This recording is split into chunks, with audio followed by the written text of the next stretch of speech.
दिन ब दिन बढ़ती ही जा रही है। राशन वाले का बिल, दूध वाले का उधार। अरे तुम औरतें बस इसी तरह जिंदगी भर रोती रहोगी। खुद के पैरों पे खड़े होने की सोचो, तब तुम्हें पैसों के लिए किसी का मुंह नहीं देखना पड़ेगा। अरे तू इतनी बड़ी बड़ी बातें कर रही है, तू ही बता दे हम क्या करें। हम औरतें चाहे तो कोई छोटा मोटा व्यापार कर सकती हैं, जैसे कि साड़ी बेचने का। सुधा की बातें सुन सब औरतें हंस पड़ती हैं। ना भाई ना, मेरे पति को ये सब पसंद नहीं है, वो तो मुझे मार डालेंगे। दूसरी औरतें भी विमला की बात से सहमति जताती है और साड़ी का व्यापार करने से मना कर देती हैं। अगले दिन सुधा अपनी सास से ये बात कहती है।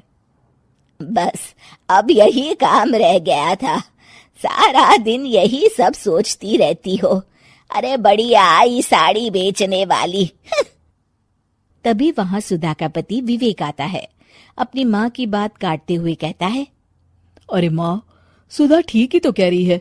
अगर ये साड़ियों का व्यापार करना चाहती है तो इसमें क्या गलत है। मुझे तो सुधा की बात पसंद आई।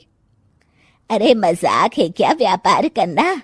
अच्छे अच्छों की खटिया खड़ी हो जाती है। मैंने दुनिया देखी है। बेटा तुम लोग ज्यादा हवा में मत उड़ो, और फिर साड़ियाँ खरीदने के लिए पैसे कहाँ से लाएगा? तुम उसकी चिंता मत करो माँ, मैं देख लूंगा। अगले दिन विवेक अपने एक दोस्त से कुछ पैसे उधार लेकर साड़ी के कारखाने से बहुत सारी साड़ियाँ खरीद लाता है। ये लो सुधा, तुम्हारा ऑनलाइन अकाउंट बन गया है। अब लोग घर बैठे तुमसे साड़ियाँ खरीद सकते हैं। ये तो बहुत अच्छी बात है। हाँ, और इतना ही नहीं, मैंने इसमें सभी नई डिजाइन की साड़ियों की फोटो भी अपलोड कर दी है। अब बस तुम देखती जाओ। कुछ दिनों के बाद, नमस्ते, मुझे सुधा जी से मिलना है। ओहो, तू कौन है और मेरी बहू से तुझे क्या काम है?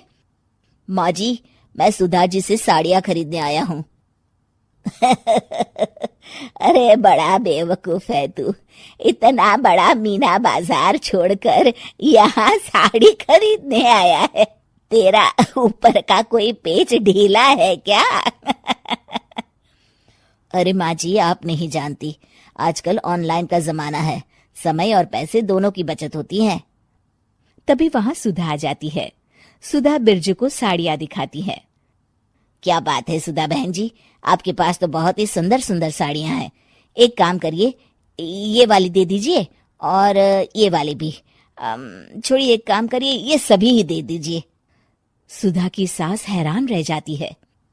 अरे इतनी साड़ी का तू करेगा क्या? अरे माँ जी, मेरी बीवी पहनेगी। अरे कितनी बीवियां है तेरी? माँ जी आप भी ना, बीवी तो एक ही है। पहले तो मैं 2-4 साड़ियाँ लेने आया था, लेकिन अब पूरी 20 साड़ियाँ ले जा रहा हूँ। ये लीजिए सुधा बहन जी, आपके पैसे, चलता हूँ। धीरे धीरे सुधा के द्वारा घर में खोली गई छोटी सी दुकान चल पड़ती है और देखते ही देखते सुधा के घर ग्राहकों की लाइन लग जाती है।